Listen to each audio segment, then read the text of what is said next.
So for those of you who are already here, we're just taking a couple of moments to set up the YouTube live stream. But I just want to welcome you all as we're kind of waiting for that, for the go ahead.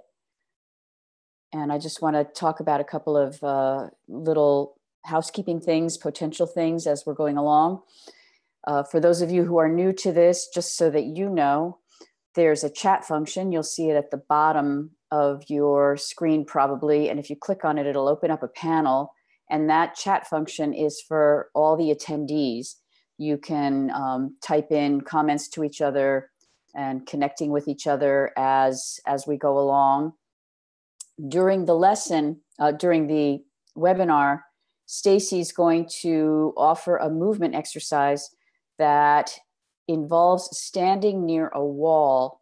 And we would love it if there are people who might be able to have access to a wall and be able to turn their computers there so that we could see you on camera. So if that's something that you would be willing to do when we get to that point in the webinar, I'll be asking people to just raise their hands. You'll see a raise hand function, and then I'll put you on screen so that the people who are watching later or in the live stream can actually experience the lesson as well.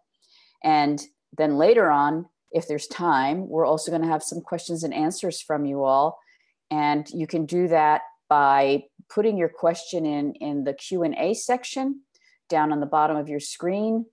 And then once again, we'll have a raise hand function if you would like to ask your question live. If you don't want if you're not ready for video, then you can just have us read it out loud to be answered by Stacy. So I think I covered all of that, except that Arlene is our technical support person, and she'll probably be shooting something into the chat to let you know that if there are any problems, you can write in the chat and she'll respond as she's going along. So she's working there in the background. So we're just waiting a couple more seconds because it takes time for the YouTube thing to set up. And once it's up, then we'll be able to continue our program.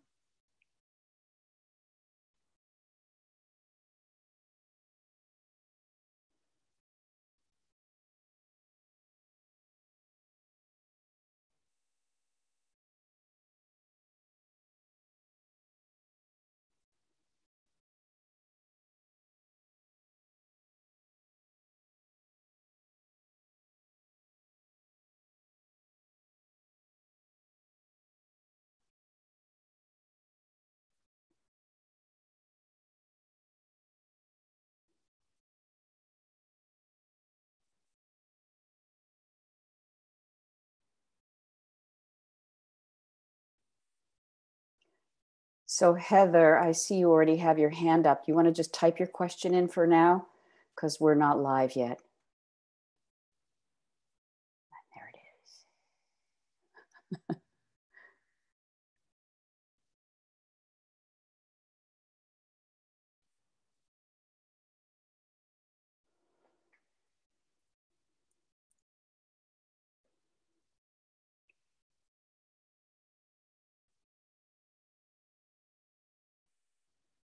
Okay, we have the go-ahead from Arlene. We are live.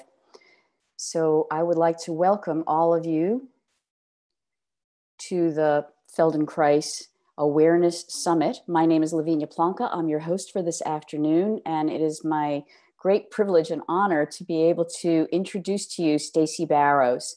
Stacy is a doctor of physical therapy, as well as a Pilates instructor and a Feldenkrais teacher. She has been a great force in our community for helping all of us begin to understand the intersection amongst all of these fields. She gives lots of workshops. Stacy runs a very active physical therapy practice in California and has designed a smart roller system that she's kind of an expert on the whole use of foam rollers. And so today she's going to be talking to us on the subject of finding strength through awareness, which is one of my favorite subjects, this idea of not thinking that strength is just about tension and where Feldenkrais and Pilates meet. So without further ado, I would like to introduce Stacy. She's got a presentation for us, and then we'll have an exchange together. Welcome, Stacy, and you have not unmuted yourself, but I will unmute you. Great. Thank you so much. And what a great honor to be here. I've been able to catch a few of the speakers and just to be in part of this group. And I just love what's going on, and we're reaching out to so many different people. So thank you so much. So yeah, I also love this topic because, you know, the concept of strength and how we, as at least in the culture of the United States, build it so much biased in a muscular world. There's things that we can learn of how we can integrate these things. And so I'm going to go ahead and start us with, let's see how we go here. And let's see. Okay, we up? We are. Excellent. Okay, so I like, you know, I'll put a shout out to Darcia Dexter, who calls it Mojo, which I really can't take credit for. And so we can, hopefully we'll have some fun as we can move along. So I usually start off talking about it from this perspective because this is my story. As it's told, I jumped into a pool when I was not much older than this, got rescued, and then immediately jumped back in as my rescuer was drying off. And so I think that's when my parents started me with swim lessons. So that was just my natural way of viewing the world and learning and discovering through my own self-awareness. And I, then the next thing, becoming a physical therapist was the next transition for me because I love the idea that movement and learning and helping was really part of my DNA. My husband thinks I'm an enigma because I still love what I do. So along that path, I was introduced to the Feldenkrais method through a really wonderful colleague of mine, Beth Rubenstein. And that it didn't come easy for me. This was in the late 80s. Most of my colleagues were getting, you know, MBAs and graduate degrees, and the Feldenkrais method just was really difficult. We didn't have the neuroscience we have now. So that was particularly challenging for me. So I really went to workshops after workshops that were designed for physical therapists until finally, literally, a Feldenkrais training came to me in Los Angeles. And so, you know, a colleague of mine said, "What are you waiting for?" And I really did get involved. And at that point, I became a zealot. I was just very fascinated with it. That also was where I learned anatomy by way of, we call it the scalpel, but we didn't have computerized ways of looking at movement and what was going on within. So that was this discovery process for me. And so just after my graduation, which I don't know if it's come up, but that's a 4-year training program. There really is a mastery of self-discovery and learning in the program, which has been so powerful for me. And then I thought, you know, I need to put it to test now. I need to know how to integrate it into my practice. And I remember having a real crisis with that. And my colleague Ralph Strauss said, "Well, Stacy, Feldenkrais it." And what I understood what that to mean was, take what you know about how people can learn, or how you can set the conditions for learning, and then see if there's something within the fields of that you're looking at. So then I went ahead and I did. I was kind of like, you know, this is the old school, but I was like the George Plimpton approach. I just thought I would jump into things. I took up golf, and that was interesting. So, and then got very absorbed in that and learning how to do that, and realizing that the mastery comes with time. It comes with, you know, building those experiences, and that's how brains change through that, you know, experience. And then I dabbled a little bit in martial arts with fabulous teachers like Edward Yu and some Qigong teachers. A little less time spent with that than the other things. And then finally, I took on Pilates because I'm in Los Angeles. A lot of people know about Pilates, want to discover about Pilates. And I knew that to really be true to Pilates, I had to invest in learning through the system. And I was just so lucky to have what I believe were just fabulous teachers. So I want to talk a little bit about that process. So backing up, let's talk a little bit about the two men here in their underwear, which I think is kind of interesting. We have Moshe on this side. I don't know if it's the left side, if you can see that, but he's the one that looks like he's giving a, a punch, but it's not. And then you have Joe on the other side. And both men, and they are men, obviously, they came to their fields by way of their own infirmaries. With Joseph Pilates, he was known to be an asthmatic and had rickets. And he was small in stature, and I believe his father was a very well-respected gymnast. So, and his mother was a naturopath. So he wanted to find a way, and his book is about return to life. How can he build an exercise system, with that in mind? So we'll kind of go back and forth a little bit, because I don't want to spend a whole lot of time with the backgrounds. But Moshe, similar, he was a very learned man, came from a certain culture that really supported that. And he invested in learning about engineering, judo, so forth. So he really took a very scientific approach of movement retraining and motor learning. And so he happened to have injuries, soccer injuries that happened again later in life.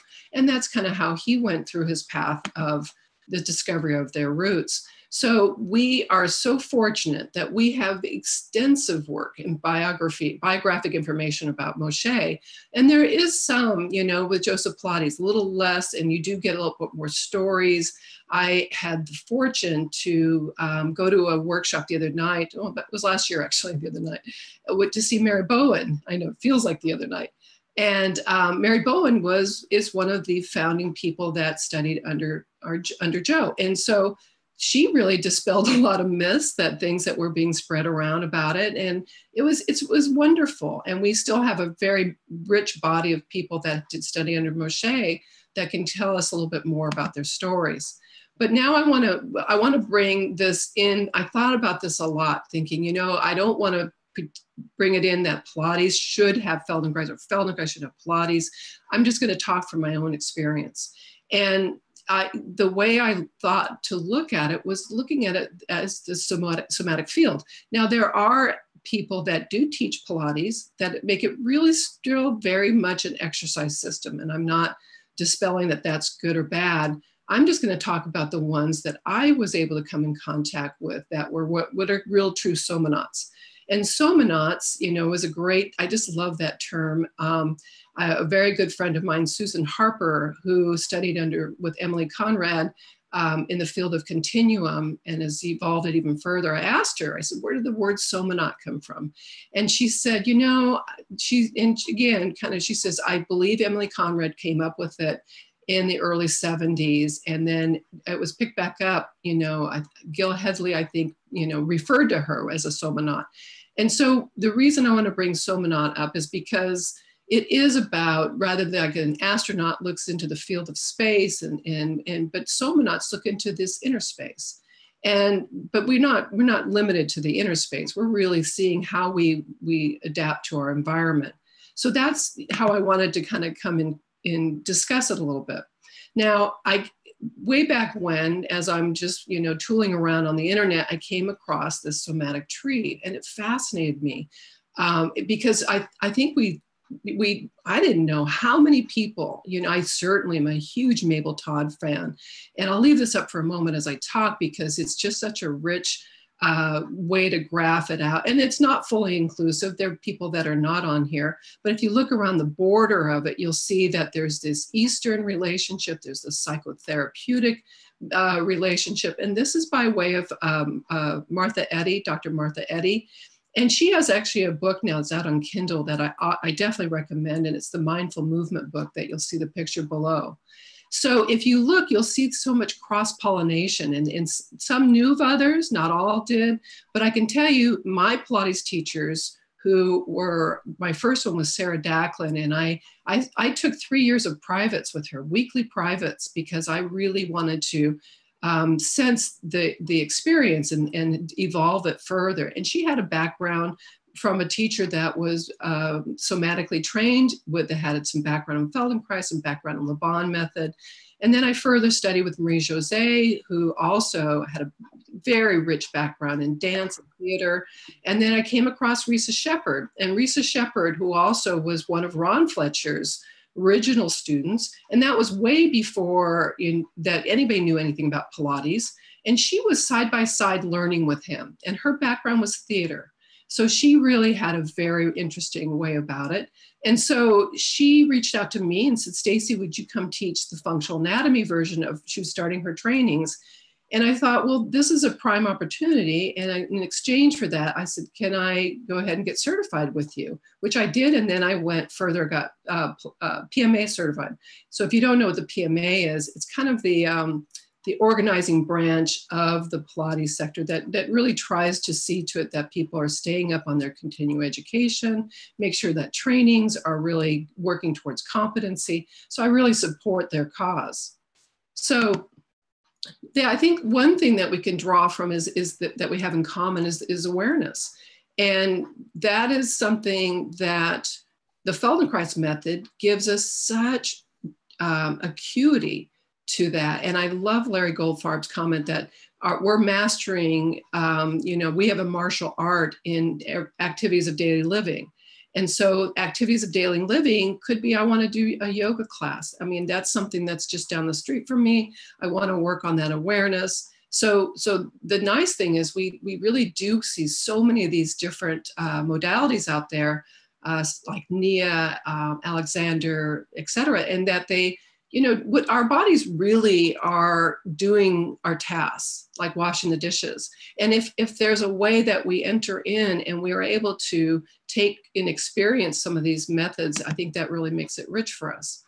Now, I want to talk about imagery. Feldenkrais, way early on, had such a sense of how the moment we think about the movement, we are making brain and cellular changes within our nervous system. And I like the 5 lines. I want to credit Deborah Bose, who I think has done a fabulous job of reminding us of the relationship to the lessons that we took that build on the primary image.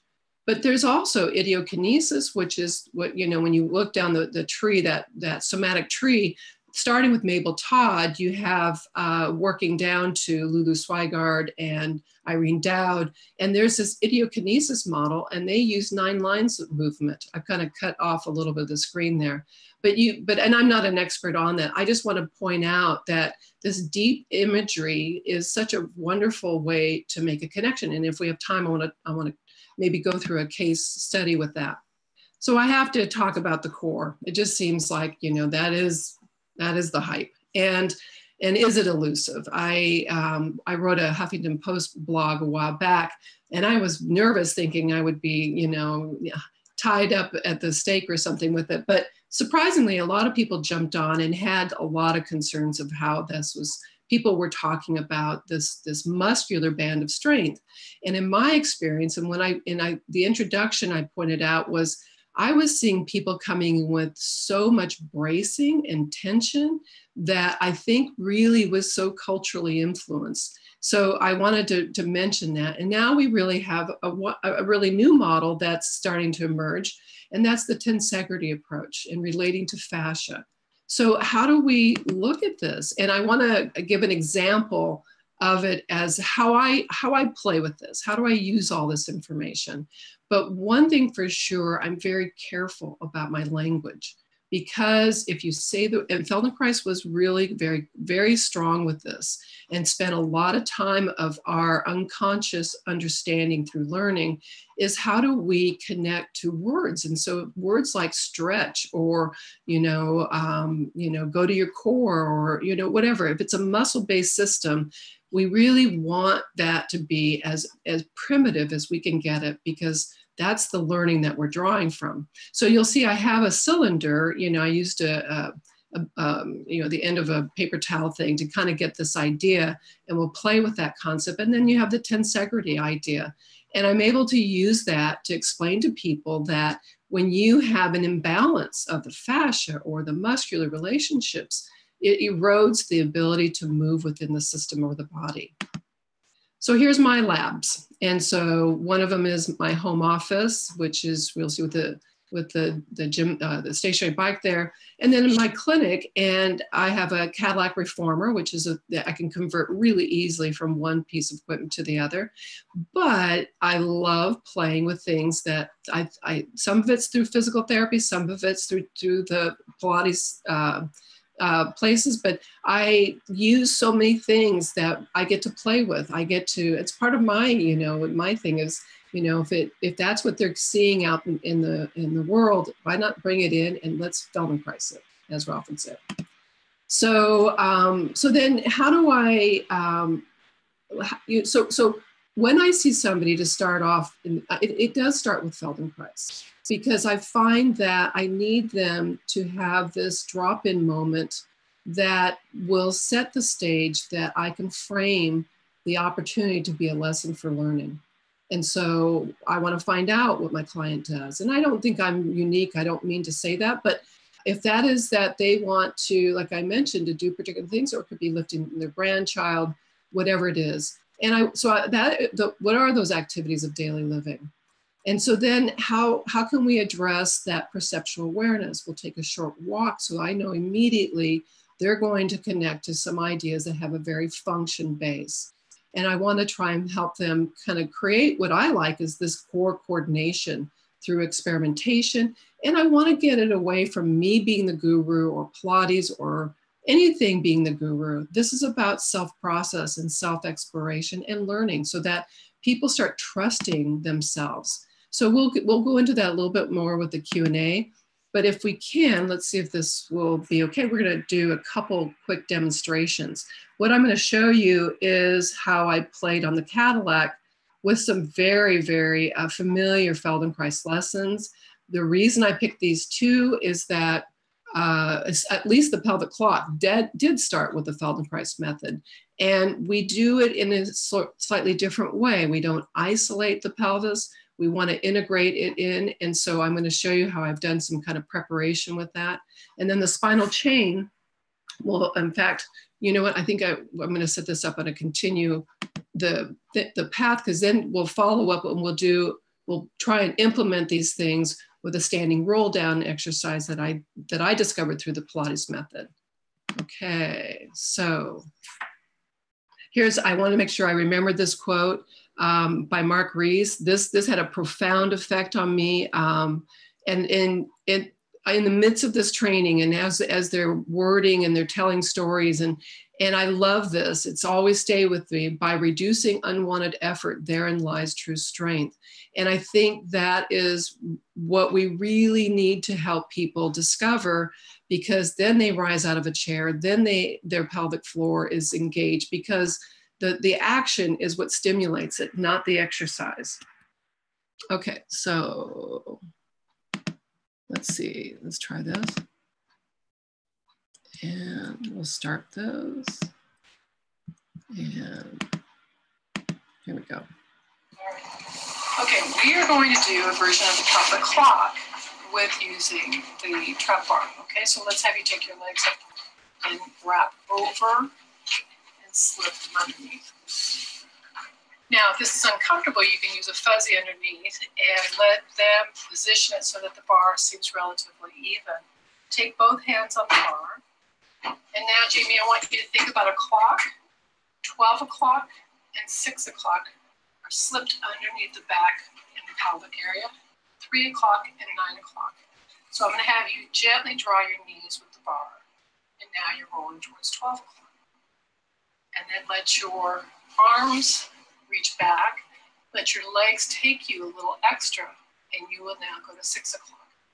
Now my hands are just there to guide. They're not doing anything exactly. So go from 12 to 6 at your own pace. But Feldenkrais liked the idea of feeling the integration of the whole. So you'll feel that the ribs have a version of that rocking motion.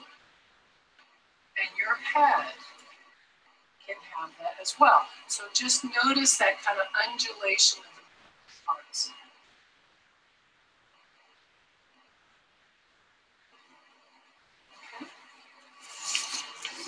Now, we're going to use the arms to drift to 3 o'clock, to 9 o'clock, and same thing.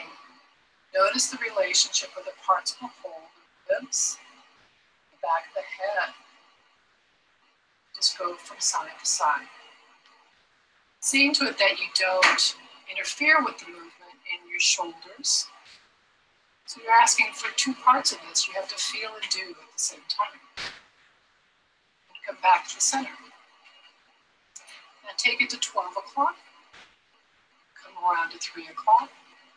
Drop to 6 o'clock. Back over to 9 o'clock. And pause in the center. And now reverse the clock. Take it back.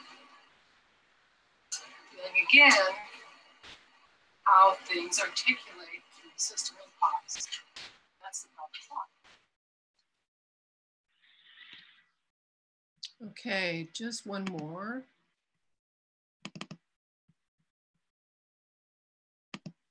Okay.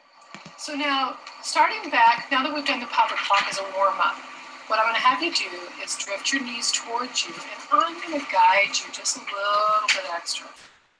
And now I want you to push the bar back and reach down until your feet make contact with the table. Now I'm just going to steady the bar so it doesn't slip.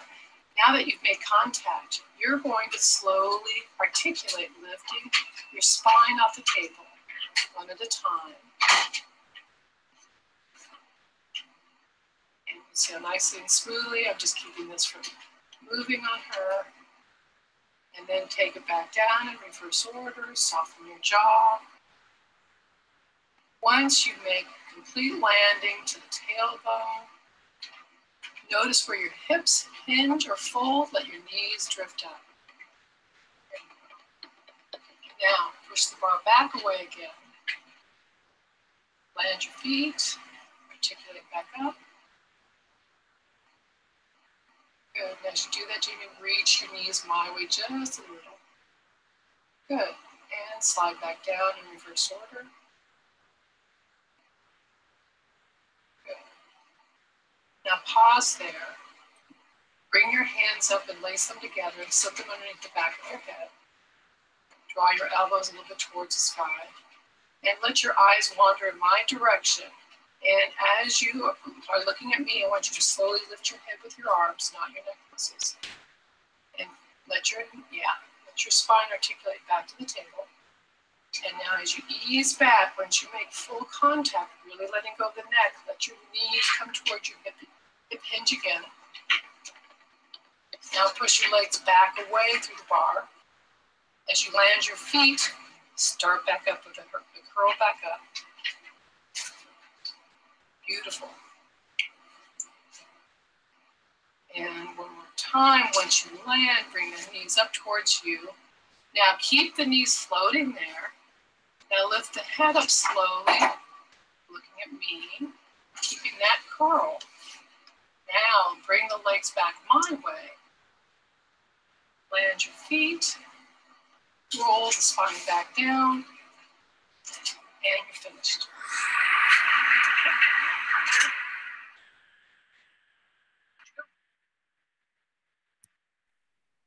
Okay, so from there we can experience a little lesson. It's not a true awareness movement lesson, but it draws from that for sure. So, or would you rather start with some questions and answers? I can go either way. It's completely up to you. I actually have some questions, but if you could stop sharing your screen, okay, then we could have you up there. Mm-hmm. Well, it's kind of up to you. I just thought I would, since you just showed us that marvelous example of you working with someone that was an integration of Pilates and Feldenkrais, both in terms of how you used your language and the Cadillac. Just wondered if you could share with us maybe a case study where you worked with a particular individual and sort of let us know a little bit about that process and how that went. Okay. There are two come to mind that I think I can absolutely feel that the true integration of the Feldenkrais method and Pilates played a role. One in particular was a young man who suffered it really turns out a repeat injury that sent him to the best spine doctors. And this would really fall in suit with one of your other guests, the author of Crooked, in the sense that it went down this path. It was definitely, they did studies, they found this pathology in his spine. So he went off and was taught all kinds of, really functional strength training program to help him, get his core strong. So fortunately, he knew one of my other clients in our local area who referred him to me. And this is a very athletic young man who, was a triathlete, a collegiate swimmer, very depressed, because now he had trouble sitting. He had a lot of functional limitations, let alone giving up his prior experience. So I asked him to walk, and I watched him really look feeble. And for a 29-year-old man, this was, amazing. And so I started with Feldenkrais to help him discover that his self-directed teaching had taught him to be very, very isolated parts and bracing and using a lot of unwanted effort. So that there goes Mark's, reducing the resistance in his own self, which obviously dealt with breath, dealt with various things that really rolled back even farther as they do. And so then he said, I want to do this next triathlon, and a very rigorous one. And I said, well, let's prepare for that. And so he is one that I slowly eased into doing some Pilates exercises, knowing that I wanted to prime him to go to a Pilates studio. And I sent him to the Shepherd method after that, because I knew once he felt completely confident in his own strength training program and conditioning, I knew that he was going to be a very, very, be aware of himself in the ways that recognizing ground support. We did a lot of work that I really benefited from Jeff Howler's education of letting him connect to the ground so that he knew, and if he did these exercises that were related to a Pilates-based intervention, that he would know how to synthesize it and move that forward. So specifically I wish I could show this on the Cadillac, because one of the things I enjoyed doing was having a person, discover their 5 lines or whatever was the intervention. And then I would put, and for people that recognize the Cadillac, I would hold the springs. I'd put his leg in a 90-90 position, which his hip was bent at 90 degrees. His knees was at 90, and his ankle. And I'd ask him just to hold position, and the other leg was bent. And I would put the spring into the contact of his foot, so that as I slowly loaded it for him, he could feel how many parts of himself that he would have to organize. And it was really enlightening for him, because his leg would spring all over the place. And here he was not able to think of strength before like that, in the sense that, and for him, I told him, this is when you strike the ground and you're transferring the load, you need to sense it. I wanted his pelvic floor. I wanted so many of parts of himself to be, able to relate to that. So that he comes to mind, and I won't go into as much detail, but another person I had who had severe hypermobility. And this is something that I see a lot of chronic pain. I see persistent pain. I see a lot of this these days, where people have a lot of excess mobility. In her case, she was diagnosed with some very severe situation. So her fear of moving was based on her being so unstable. And so, and she had been introduced to Pilates, but what we had to do is we had to kind of come back through, and we used the 5 lines a lot of awareness through movement. So once we really developed that, then she needed to do certain levels, not bracing, but a lot of co-contraction in a way, but she had to learn how to do it that she wasn't sabotaging her senses. She was able to use her vision, recognize if her jaw started to come in, or parts of her that weren't really part of the functional movement pattern. So hopefully that gives some ideas. Yeah, that's great. And it actually dovetails with a question that had appeared on here, both related to hypermobility as well as what you just demonstrated. So maybe before I ask you that question, we can get some people to raise their hands, and we can start setting up for the lesson that you're going to offer us. So if there are people who are willing to be on camera, And all you have to do is raise your hand, and then I'll promote you to being able to be seen. And so I'm putting it onto gallery view. Some of you may not be able to see everyone, and you might want to check and see if you have the option to create gallery view. We've learned that different people have different computers.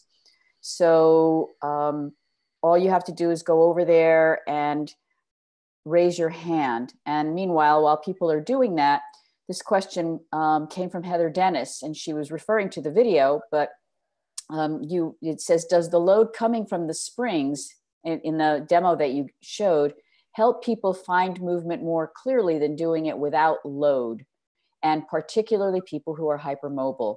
So it kind of really dovetails right into what you were just talking about. Yeah.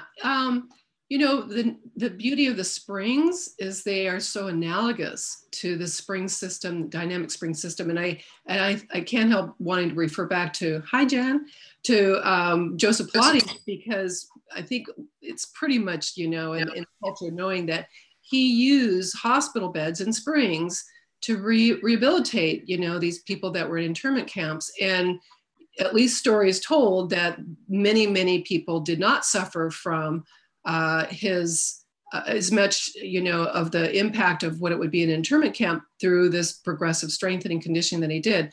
So getting back to that, I do think that it can be an entry sometimes if there's a way that you can set up where I use, like I said, I controlled the position so that there was enough anchoring down or anchor points through the skeletal organization that they could relate to the movement and the contraction of strength that way.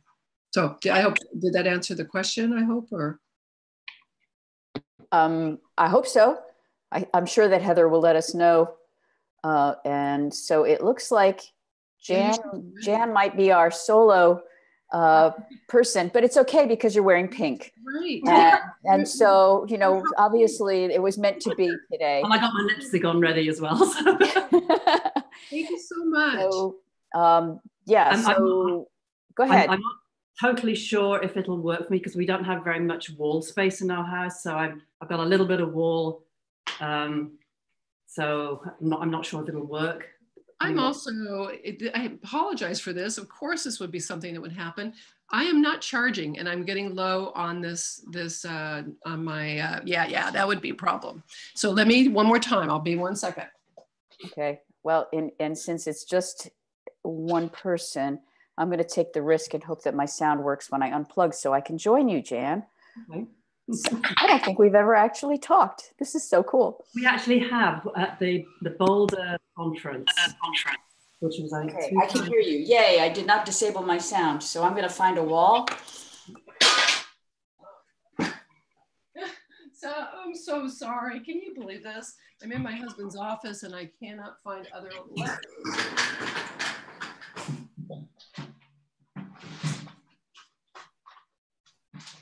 Of course, I'm really small now. Okay, let's try one more time and we'll just do our best. We could pray for the cosmics. Well, it's not working, so it's got to be something to do with my charger. So can we do this in 36%? We'll do our best. Okay, let's get started. So you're going to back into the wall. And as you back into the wall, so you're not really wading into the wall, but you're going to, Jan, you might want to go to a spot that you don't have the molding of the door, if possible. Yeah, I haven't got anything else. Okay, let's go with what we got. That's perfect. Let's go back into the wall, and then you're going to walk your feet out about a foot. Okay, great. Okay, so now just notice your contact with the wall and feel, and you're not to push into the wall, you're just making contact with the wall. And notice your support from the ground, feel how your feet are, and notice your breath. And without moving, notice how far away your head is from the wall. And then very, very slowly, lean the head back and just make contact with the wall. to feel where you make contact, and then let your head come back to your place of start. And see if that gives you a sense of how far you thought you were. Now what I'd like you to do is I want you to see if you feel like you're in the center of yourself. So allow your left hand to go down the left side of your body. So yeah, you're just going to let your spine curve that way, come back up. And then take your right hand down the right side of your body, noticing the difference.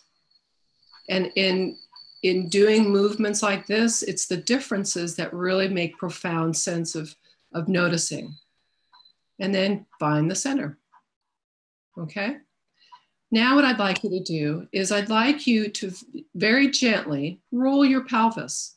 So just gently tip the pelvis a little bit and bring it back. And so it would be like when we do the pelvic clock, the 12-6 motion, and just notice which direction you move more easily. And pause that.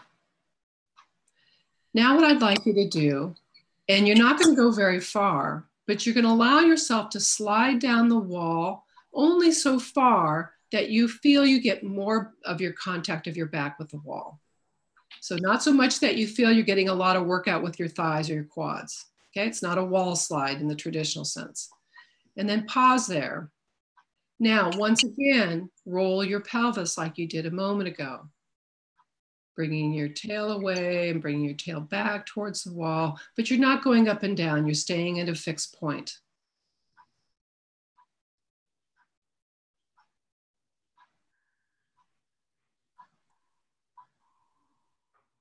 And then pause that and slide back up the wall to rest.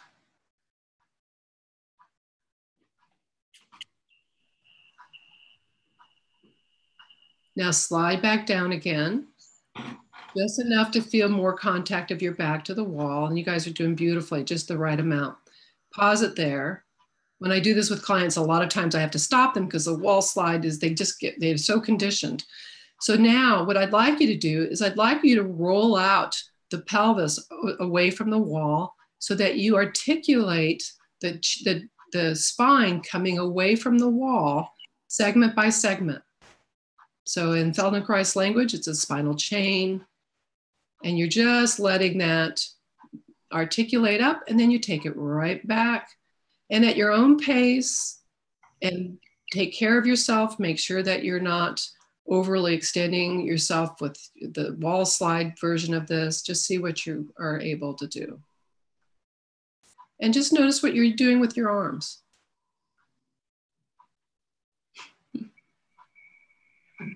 And for the group that are watching, you can see how different the variations are, which is what is always valuable to get a sense of, because everybody has their particular way that they're interpreting this. Now let that go and slide back up the wall again. And notice any changes. And what we are practicing is training our ability to sense from moment to moment to moment any kind of kinesthetic feedback or change. Now we'll return one more time, and you're going to, you're going to slide down the wall again, find that comfortable spot. And now rest your hands on your thighs and start to slide your hands down your thighs towards your knees, allowing your head and your spine to articulate bending over. So what you'll find is that your spine will start to bend segment by segment or in chunks. You'll notice that. And then you slide back up. How do you breathe when you do this?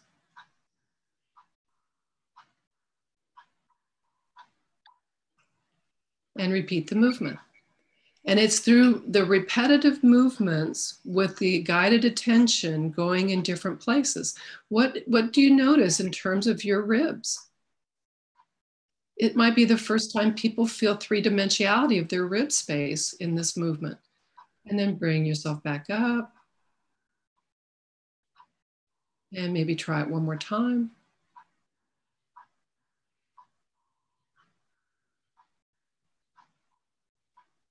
And come back up.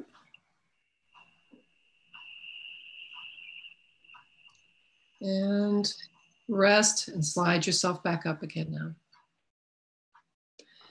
Now, here's where I want to introduce a Pilates exercise. It's the standing roll down. And I borrowed it from Brooke Styler, her book. It's got a lot of imagery in it with it. And what I'd like to do though is, and I really was searching where I think I originally got this, and I think it was through a Qigong orientation, but I want to have you now map in a cylinder. And what you'll find is the cylinder will be just below the first rib, and it'll be just above the pelvic floor. And the margins of the sides are at around the distance of your sits bones. So you're going to take your hands now, and you're going to just bring them up slowly, and you're going to kind of create that space, kind of like the planes of movement that we do, you know, in certain Orientation movement lessons. But what you're also doing is you're almost, and I'm going to raise mine up a little bit so that you feel that you're almost feeling a pushback of resistance in that space. So it's a container. And I like Elena's, you know, I'll share Elena's a constellation of attention. So it's not a true space or an anatomical reference, but we're getting this idea. And then maybe sense the space top and bottom. So one hand is going to come from the top side and one hand's going to go from the bottom side. So now you've made this containment of a cylinder. And then rest your hands.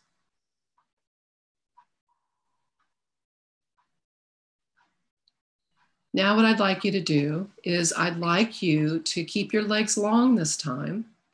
And I'd like you to start rolling down like you did from before, starting with the head, noticing your eyes, making sure your breath is continuous. And as you do that, let your arms become disengaged so that they just hang over as you slowly bend over. I think like a weeping willow, you're just bending over and just how far you feel comfortable. Maybe, you know, just above the knees, and just let yourself hang like that for a moment. Make sure you feel safe.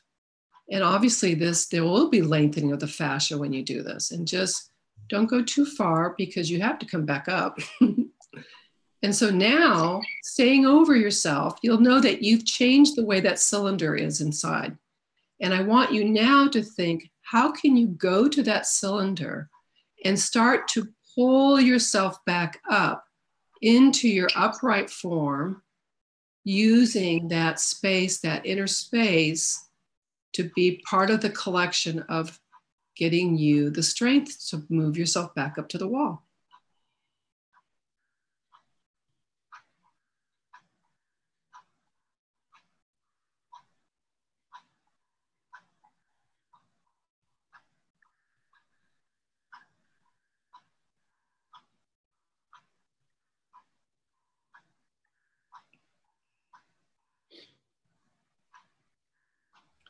Now, sense what this is like now. How do you sense your feet? How do you sense the carriage of your head? You're not in a true standing posture because you've got something that you're leaning in slightly. So now you can come out of this in a few ways, one of which is you can move your hands back to the wall and let them kind of give you a little bit of push to come over onto your feet and then stand. And we didn't do a standing check-in, but just stand away from the wall. And what I like to have people is, maybe we didn't do a pre-check-in, but a post-check-in later in today. See if you can draw on, when you're lifting something or doing something, just this kind of idea that you have this skeletal sense and this idea of this cylinder of contained strength. And then I think it's great to breathe if somebody wants to work on the tonus of their abdominal structures, their hip muscles, which are now the new core, the gluteals, whatever it is, but you don't lose that refinement of that sense of organization. Thank you so much. Thank you. That felt like I was taking a little mini vacation in the middle of doing all the summit stuff. So capable. That's so wonderful. Yeah, I like the feeling of coming back up. That was really kind of a very different idea of really feeling and sensing the whole. It wasn't like trying to pull myself up at all. It was, I couldn't even tell where I was moving, actually. It was just sort of a flow.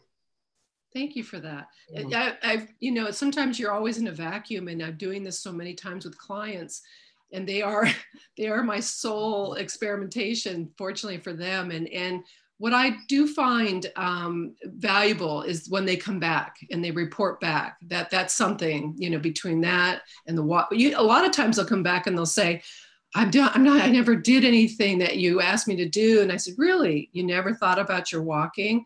Oh, well, yeah. And I said, really? You never thought about that cylinder? Well, oh, yeah. And then I talked with them. I said, the tool of awareness is so much more than a few therapeutic exercises. And so it's wonderful when I see that they're subscribing to this idea that seems so simple that they can't believe that it's been not an effort-driven experience for them. Yeah, that feeling of actually having no effort is, I think, what's sort of miraculous, because we're so used to expecting to do our strong movements, particularly, and when something flows, it's all my feelings tend to be, oh, I must have done it wrong because I didn't feel anything. And it's wonderful when you can have that feeling of just doing, and it's like, well, where did that come from? Thank you. Those moments of wow. Yeah. Thank you. Okay, thank you, Jan. Mm-hmm. What I thought was really interesting, doing it against the wall as opposed to the floor, was a real realization of how the two sides of my shoulder blades and ribs are different. When you're against the floor and you're going up, you're pressing into the floor so much you don't necessarily see that difference.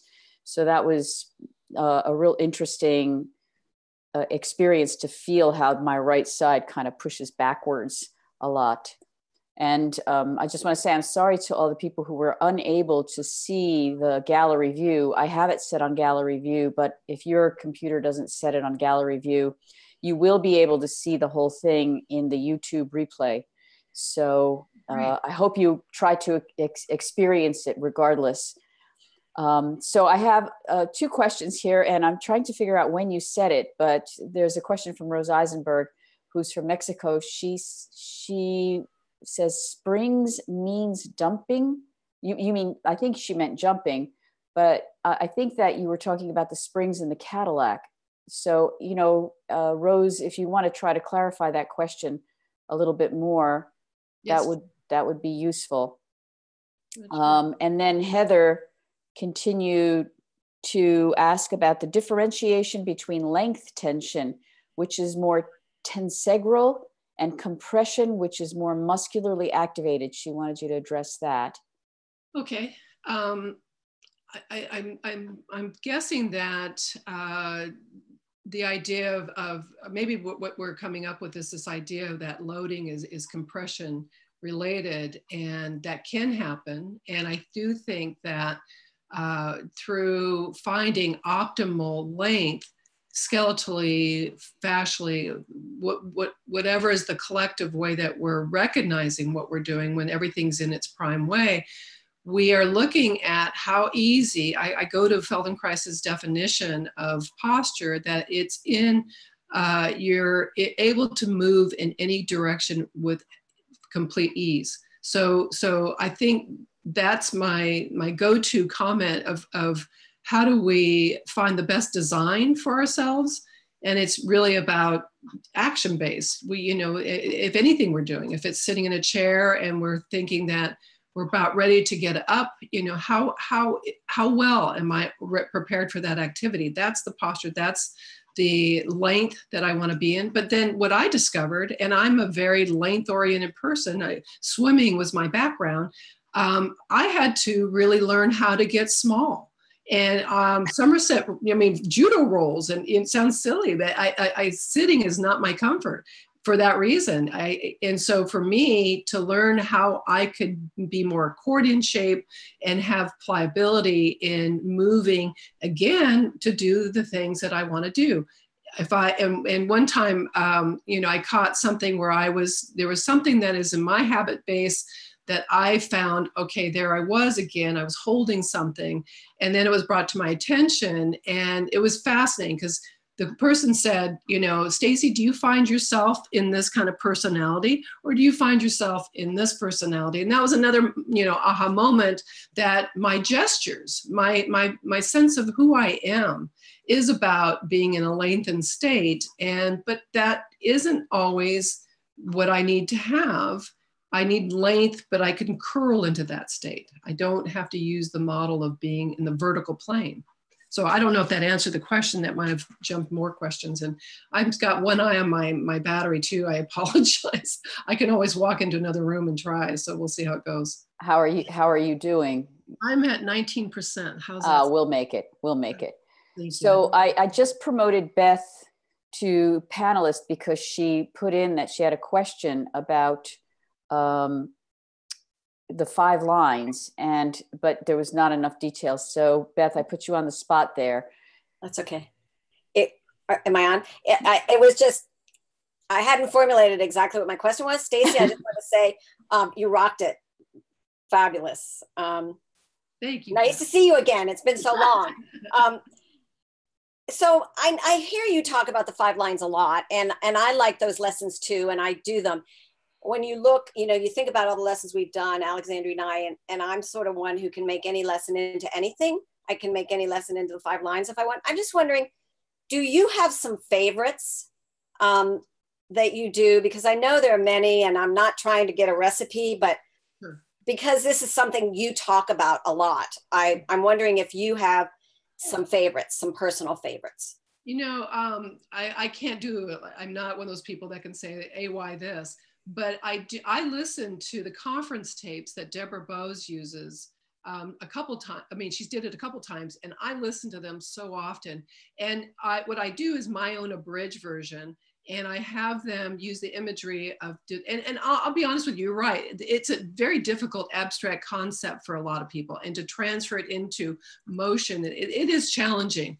And so I do it in a variety of ways. I may have somebody lie on the smart roller or a blanket, and then let them have their arms and legs out to the side and use that as a way that I'll draw in.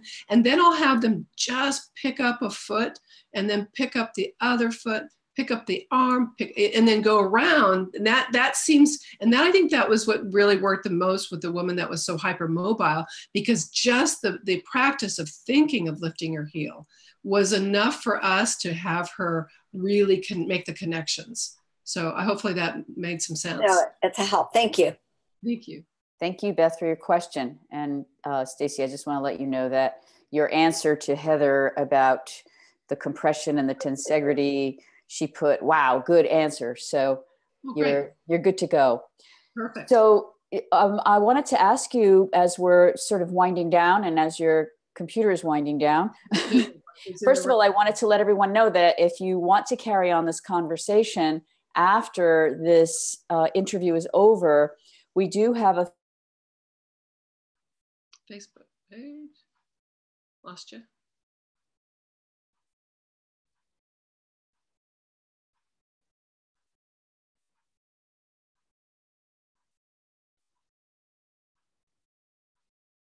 Is that my computer? I still see you. Well, I guess leave them always asking for more. Are you there?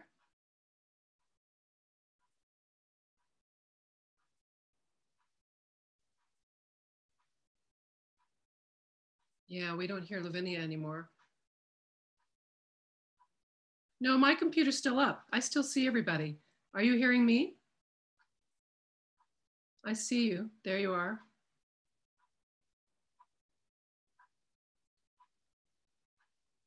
So I apologize. I'm really good with email. I'm very happy, and I'm happy to go on their Facebook page to answer questions. I apologize. This is a community I would really very much like to speak with. And I'm sorry, I'm married to a person that could have been helpful, and I should have included him. Anyway, so let's go to our Facebook group. and I will turn on the charger. I will not leave you guys if you guys want to join onto the Facebook group, and I apologize for those that are not on it. But please